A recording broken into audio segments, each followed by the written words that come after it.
الحمدللہ رب العالمین والصلاة والسلام علی خاتم النبیین اما بعد فاعوذ باللہ من الشیطان الرجیم بسم اللہ الرحمن الرحیم۔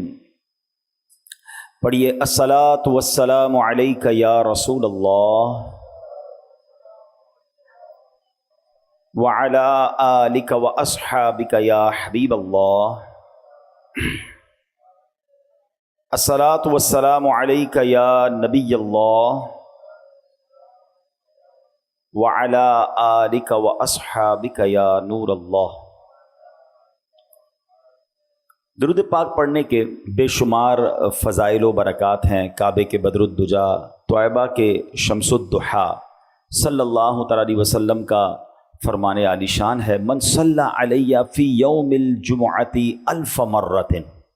میرے آقا نے فرمایا جو مجھ پر جمعہ کے دن 1000 بار درود پاک پڑھے، لم یمت حتی یرا مقعدہ من الجنہ، وہ اس وقت تک نہیں مرے گا جب تک جنت میں اپنی جگہ نہ دیکھ لے گا۔ تو کبھی کبھی ایسا بھی کر لیں، ہو سکے تو ہر جمعے کریں، میں تو یہی کہوں گا، لیکن ایٹ لیسٹ کبھی جمعے میں 1000 بار درود پاک پڑھ لیں۔ تو کیا پیاری فضیلت بتائی کہ وہ جب تک نہیں مرے گا جب تک جنت میں اپنی جگہ نہ دیکھ لے گا۔ تو جمعہ کے دن کثرت سے درود پاک پڑھتے رہا کریں۔ اب آگے چلتے ہیں، ہم کوشش کرتے ہیں کہ قرآن مجید فرقان حمید کی کچھ آیتوں کی تلاوت اور پھر اس کی ترجمہ اور اس کو تفسیر کو سمجھیں۔ قرآن کی باتیں ہم الحمدللہ سیکھتے چلے جاتے ہیں۔ آج بڑا پیارا موضوع ہے، اللہ کریم نے ایک شہر کی قسم ارشاد فرمائی ہے۔ اب رب کریم قسم ارشاد فرمائے، پہلے تو ایک بات یاد رکھیں کہ اللہ کریم جو فرمائے وہ حق ہے، رب سے زیادہ کون سچا ہے اس رب کریم۔ لیکن جب قسم ارشاد فرما دے تو اس کا مطلب یہ ہے کہ یہ بات کتنی امپورٹنٹ ہے اور کتنے مبارک شہر کی بات ہو رہی ہے۔ اللہ اکبر۔ دیکھیں ذرا سمجھیے گا، ہم کسی بات کو منوانے کے لیے، کسی بات کو یقین دلانے کے لیے ہم کہتے ہیں اللہ کی قسم ہیں، کیونکہ ہم مخلوق ہیں، رب خالق ہے، ہم غلام ہیں، اللہ مالک ہے، ہم رزق کے محتاج ہیں، رب عطا فرمانے والا ہے۔ تو ہم جب بھی قسم کھائیں گے اپنے سے بلند رتبہ کی قسم کھائیں گے نا، ہم کہتے ہیں اللہ کی قسم۔ اللہ اکبر۔ لیکن جب اللہ پاک قسم ارشاد فرماتا ہے تو یہاں یہ بات نہیں ہوتی، بلکہ اللہ پاک قسم ارشاد فرماتا ہے اس لیے کہ جس بات کی قسم کھائی جا رہی ہے سوچو وہ کتنی اونچی شان والی ہے، کتنی اہمیت والی ہے۔ اللہ قرآن میں فرماتا ہے وَمَنْ أَصْدَقُ مِنَ اللَّهِ قِيلًا، اور اللہ سے زیادہ کس کی بات سچی ہے۔ اب آپ سوچ رہے ہوں گے ایسا کون سا شہر ہے جس کی رب عز و جل نے قسم ارشاد فرمائی۔ اللہ اکبر۔ اب ذرا سنیے گا، اللہ کریم قرآن مجید فرقان حمید میں ارشاد فرماتا ہے، سورت کا نام بھی بلد ہے، بلد کہتے ہیں شہر کو، اور یہ پارہ نمبر 30 میں ہے، اور اس کی آیت نمبر 1 اور 2 اللہ ارشاد فرماتا ہے لا اقسم بہذا البلد وانت حل بہذا البلد۔ سبحان اللہ۔ اب اس کا ترجمہ کیا ہے؟ رب کریم قرآن مجید میں ارشاد فرماتا ہے، اب ذرا اس کا معنی سمجھیے گا، مجھے اس شہر کی قسم، اے ہائے ہائے، کون سے شہر کی؟ ابھی ذرا آگے سنیں گے۔ یہاں یہ قسم جو ارشاد فرمائی جا رہی ہے نا، اس کا مطلب ہے کہ اے محبوب مجھے کس شہر کی قسم؟ شہر مکہ کی قسم۔ یہاں بات ہو رہی ہے شہر مکہ۔ جب حج کے دن آتے ہیں نا تو بس دل تڑپ اٹھتا ہے۔ اللہ پاک سے ہماری بھی دعا ہے ہمیں بھی یہ سعادت نصیب ہو جائے کہ ہم بھی احرام باندھیں، حرم پاک پہنچیں، کعبہ مقدسہ کی پرنور فضاؤں میں سانسیں لیں، کعبہ شریف کے نظاروں سے ہماری آنکھیں ٹھنڈک پائیں، کبھی ملتزم کو چومیں، کبھی حجر اسود کے بوسے لیں، کبھی میزاب رحمت کے نیچے نفل پڑھنے کی سعادت ملے۔ اللہ کرے کہ ہمیں بھی منی، عرفات اور مزدلفہ کی مبارک ساعتیں نصیب ہو جائیں۔ خدا کی قسم جو منی کی وادی کی راتیں ہیں، ساری زندگی آپ بڑے سے بڑے 5 اسٹار ہوٹل میں رہ لیں، مگر جو ان خیموں کی راتوں کا لطف ہے، جو مزدلفہ کی پتھریلی زمین پر جب کوئی ٹینٹ بھی نہیں ہوتا، جب لاکھوں فرزندان توحید لبیک اللہم لبیک کی صداؤں کے ساتھ وہ رات گزارتے ہیں۔ اللہ اکبر۔ یہ لفظوں میں یہ مناظر بیان نہیں ہو سکتے۔ اللہ ہم سب کو نصیب فرمائے۔ اور سبحان اللہ، بڑی خوبصورت بات روایتوں میں ملتی ہے کہ حاجی کے لیے جو مزدلفہ کی رات ہے وہ شب قدر سے افضل رات ہے، اتنی مبارک رات۔ اللہ اکبر! عرفات کے دن کو لفظوں میں کیسے بیان کر دیں جب سارے حاجی اللہ کی بارگاہ میں اپنے گناہوں کی معافی طلب کرتے ہیں، اور احادیث میں مضمون ملتا ہے کہ اللہ کریم اس دن سب کی بخشش فرما دیتا ہے۔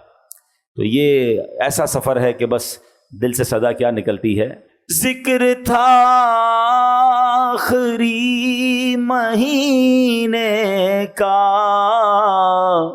تذکرہ چھڑ گیا مدینے کا، حاجیوں مصطفیٰ سے کہہ دینا، حاجیوں مصطفیٰ سے کہہ دینا، غم کے مارے سلام کہتے ہیں۔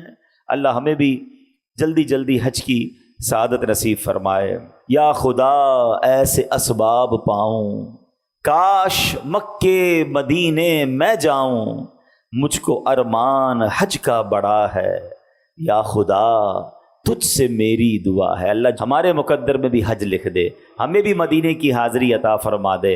تو اب سبحان اللہ قرآن کی آیت کی طرف آتے ہیں، لا اقسم بہذا البلد، مجھے اس شہر کی قسم۔ اس آیت میں اللہ کریم نے مکہ پاک کی قسم ارشاد فرمائی ہے۔ تو اب ذرا غور کیجئے کہ جب رب قسم ارشاد فرما رہا ہے، یہ کتنا مبارک شہر ہوگا۔ اچھا، اب شہر مکہ کی قسم جب ارشاد فرمائی تو ہو سکتا ہے کسی کے ذہن میں سوال آئے کہ واقعی یہ تو بڑا مبارک شہر ہے، وہاں کعبہ ہے، وہاں حجر اسود ہے، وہاں مکہ میں نبی پاک کی ولادت گاہ ہے، وہاں جناب حضرت ابراہیم علیہ السلام نے اس شہر کو اپنایا، مقام ابراہیم ہے، وہاں حجر اسود ہے، وہاں منی، عرفات، بہت کچھ ہے، تو اس وجہ سے مکے کی قسم ارشاد فرمائی؟ نہیں، اب بڑی کمال کی بات کرنے جا رہا ہوں۔ اتنی مبارک چیزیں ہوتے ہوئے رب نے یہ نہیں فرمایا کہ اس شہر مکہ کی قسم جس میں کعبہ ہے، اس شہر مکہ کی قسم جس میں حجر اسود ہے، اس شہر مکہ کی قسم جس میں مقدس پہاڑ صفا اور مروہ کے ہیں، اس شہر مکہ کی قسم کہ جہاں منی ہے، جہاں مزدلفہ ہے۔ نہیں، اللہ نے آگے کیا فرمایا، وَأَنْتَ حِلٌّ بِهَذَا الْبَلَدِ، کون سا شہر مکہ؟ جبکہ تم اس شہر میں تشریف فرما ہو۔ اے محبوب، آپ اس شہر میں ہیں، اس لیے شہر مکہ کی قسم۔ آئے ہائے، یعنی محبوب کریم علیہ السلام، مکہ پاک کی فضیلت کی چیزیں بہت ہیں، مگر اس شہر میں جو سب سے زیادہ مجھے پسند ہے وہ یہ ہے کہ شہر پاک کی مٹی نے آپ کے قدم کے بوسے لیے ہیں۔ یہی وہ حوالہ ہے جس کی وجہ سے مکہ مکرمہ کی عزت میں اتنا اضافہ ہوا۔